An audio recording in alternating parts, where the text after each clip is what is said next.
ప్రభు నామమున మీ అందరికీ వందనాలు. ఈరోజు దేవుని యొక్క వాక్యము వాగ్దానము.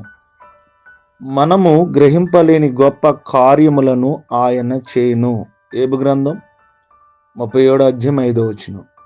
ప్రియమైన దేవుని బిడ్డలారా, మన జీవితంలో మనము కూడా గ్రహించలేని గొప్ప కార్యాలను దేవుడు మన పట్ల చేయాలని ఆశపడుతున్నాడు. ఇప్పుడు దేవుణ్ణి ఎరిగినటువంటి మనము దేవుని ఎరగనటువంటి జనాంగాల మధ్య జీవిస్తూ ఉన్నాం. దేవుని ఎరగనటువంటి జనాంగాలు మన గురించి ఎలా మాట్లాడతారు?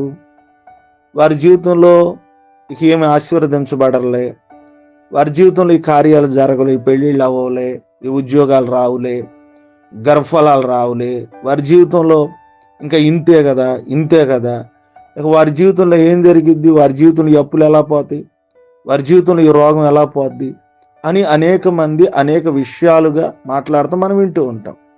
వారు మాట్లాడడంలో తప్పేముంది?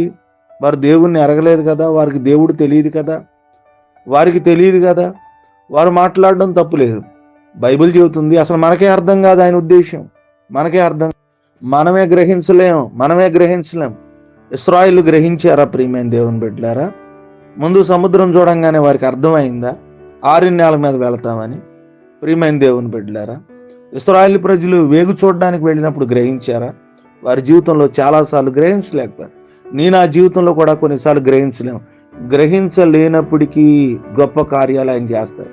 నీ ఉద్యోగం గురించో, నీ వివాహం గురించో, నీ ఆర్థిక సమస్య గురించో, నీ కుటుంబంలో ఉన్న ఏ విషయం గురించి నువ్వు గ్రహించలేకపోయినా, ఇది జరగలదు, ఇది ఎలా జరిగిద్దు అని అనుకుంటున్నా, నువ్వు ఆలోచించి గ్రహించలేనటువంటి దానికంటే గొప్ప కార్యాలు ఆయన నీ పట్ల చేయదలుచుకున్నాడు. ఆయన చేయగలడు, ఆయన చేస్తాడు, సమర్థుడు. గొప్ప కార్యాలను చేయగల దేవుని యందు విశ్వాసం ఉంచి ముందుకు నడుద్దాం. ఈ కొద్ది మాటలు దేవుడు మన వెనుకలో ఫలించి ఆశీర్వదించును గాక. ఆమేన్. ప్రార్థన చేసుకుందాం, తల్ల వంచుకుందాం. మహోన్నతమైన దైవమా, పరిశుద్ధుడా, జీవమగల దేవానికి స్తోత్రాలు. రాత్రంతా కాచావు తండ్రి, మరొక శ్రేష్టమైన దినాన్ని ఇచ్చావు. వేకునే లేచాం, మిమ్మల్ని ఆరాధించాం, మీ నామాన్ని మహింపరిచాం. వాక్యం ద్వారా మాతో మాట్లాడారు. మేము కొన్నిసార్లు మూర్ఖులుగా, అజ్ఞానులుగా, అయినా బలహీనులుగా ఉంటాం, గ్రహించలేకపోతున్నాం. మీ కార్యాలు గ్రహించే అనుభవం దయచేయండి. అయినప్పటికీ గొప్ప కార్యాలు చేస్తానన్నారు. మేము గ్రహించలేము, మేము ఊహించిన కంటే, మేము ఆలోచించిన దానికంటే అద్భుతమైనటువంటి కార్యాలతో మమ్మల్ని, మా కుటుంబాన్ని మీరు దీవించబోతున్నారు.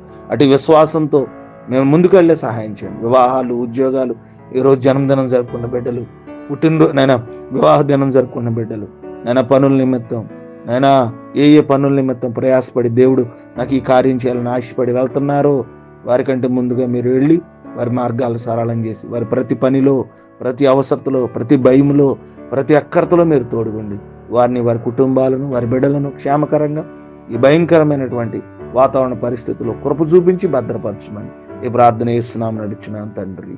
ఆమేన్.